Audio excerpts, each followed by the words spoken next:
जय श्री कृष्ण। हमने जो पावन तीर्थों का महात्म्य दर्शाती हुई कथा सरिता का आरंभ किया है, उसमें हम प्रभु श्री राम द्वारा निर्मित सेतु पर स्थित मंगल तीर्थ तक की यात्रा संपन्न की। अब आगे दूसरे अन्य तीर्थों की यात्रा करेंगे, साथ ही इस तीर्थ का महत्व दर्शाती हुई कथा का भी श्रवण करेंगे। तो इस यात्रा में अंत तक हमारे साथ जुड़े रहना और यात्रा में थोड़ा सा भी आनंद आए तो एक लाइक अवश्य करना और साथ ही इस चैनल को सब्सक्राइब भी कर लीजिएगा, जिससे कि हमारे द्वारा आने वाली सभी नई कथाएं आप बिना किसी रुकावट के सुन सके। तो चलिए आज की कथा का आरंभ करते हैं। श्री सुत जी कहते हैं कि जो मनुष्य मंगल नामक महान तीर्थ स्थान का दर्शन करके पापों से मुक्त हो गया है, उसे एकांत रामनाथ नामक उत्तम क्षेत्र में जाना चाहिए। वहाँ सर्व जीव पर अनुग्रह करने की इच्छा से भगवान जगदीश्वर, श्री रामचंद्र जी, सीता जी, लक्ष्मी जी और हनुमान जी इत्यादि समस्त वानरों के साथ सदैव निवास करते हैं। यहाँ अमृत वापिका नामक एक पवित्र झरना भी है, जिसमें डुबकी लगाने वाले मनुष्य को कभी भी मृत्यु का भय नहीं रहता। जो मनुष्य श्रद्धा पूर्वक उस अमृत वापी में स्नान करता है, वह भगवान शंकर के प्रसाद से अमृत तत्व प्राप्त करता है। जो व्यक्ति 3 वर्षों तक एक चित्त होकर इस तीर्थ में स्नान करता है, उसे मोक्ष की प्राप्ति होती है। अब सुत जी महाराज के वचन सुनकर ऋषियों ने पूछा, हे सुत जी, इस क्षेत्र का नाम एकांत रामनाथ कैसे पड़ा?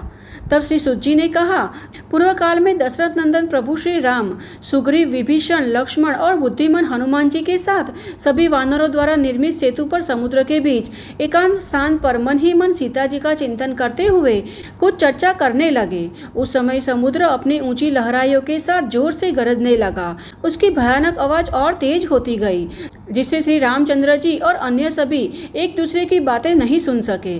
तब श्री रामचंद्र जी ने एकांत में उन सबसे बलपूर्वक समुद्र को वश में करने तथा राक्षसों को मारने के विषय में चर्चा की। इसलिए उस क्षेत्र का नाम एकांत रामनाथ रखा गया।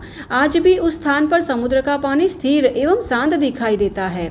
जो मनुष्य वहां जाकर अमृतवापी में स्नान करता है और प्रभु श्री रामचंद्र आदि की सेवा में तत्पर रहेंगे, वे सभी मोक्ष प्राप्त करेंगे। अब अमृतवापी में स्नान करके एकांत रामनाथ का सेवन करने के बाद जितेंद्रिय व्यक्ति को ब्रह्मकुंड में स्नान करने जाना चाहिए। गंधमादन पर्वत पर सेतु के मध्य में यह महान तीर्थ स्थल ब्रह्मकुंड विद्यमान है। ब्रह्मकुंड के दर्शन सभी पाप राशि को नाश करने वाले हैं। यह तीर्थ लाखों ब्रह्म हत्या जैसे महान पापों से मुक्ति दिलाता है।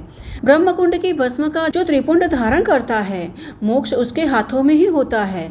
जो व्यक्ति इस तीर्थ पर जाकर स्नान करता है, उसे महादेव जी की कृपा अवश्य प्राप्त होती है।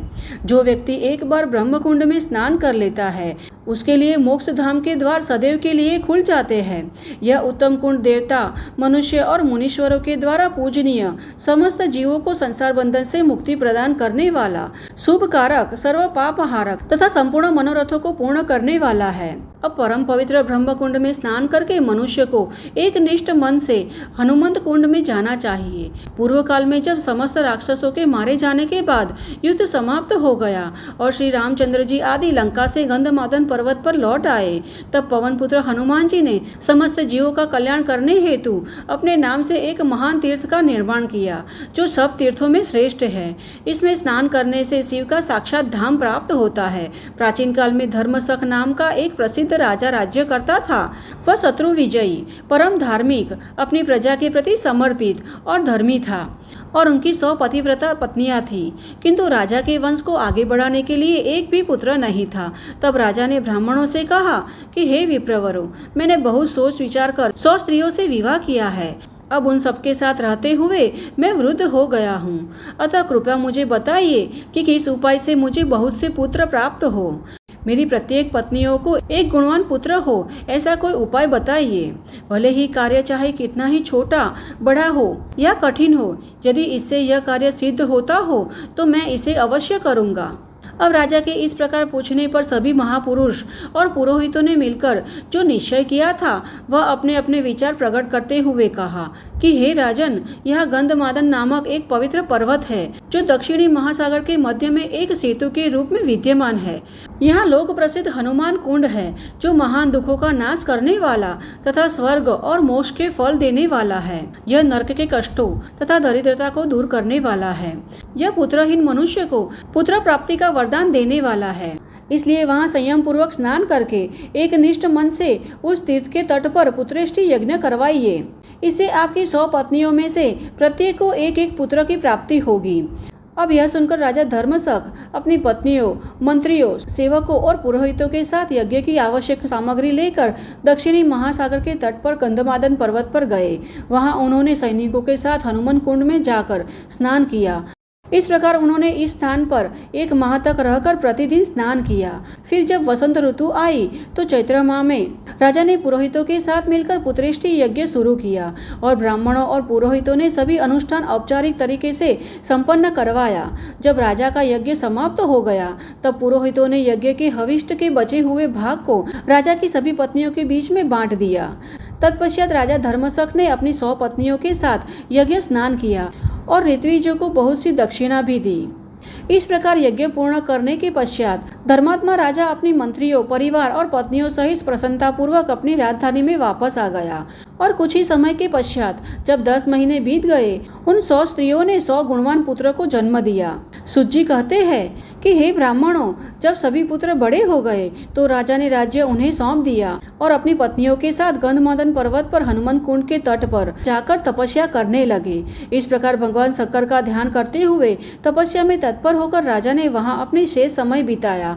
तत्पश्चात वे मृत्यु को प्राप्त हुए और उनकी पत्नियों ने भी उनका ही अनुसरण किया। अब राजा के ज्येष्ठ पुत्र सुचंद्र ने अपने पिता और माता का दाह संस्कार किया तथा श्राद्ध तक सभी अनुष्ठान निष्ठापूर्वक पूर्ण किए। मृत्यु के पश्चात राजा अपनी पत्नियों के साथ वैकुंठ लोक चले गए और सुचंद्र तथा अन्य महान राजकुमार एक दूसरे के प्रति ईर्ष्या और द्वेष त्याग कर अपने अपने राज्य का आनंद लेने लगे।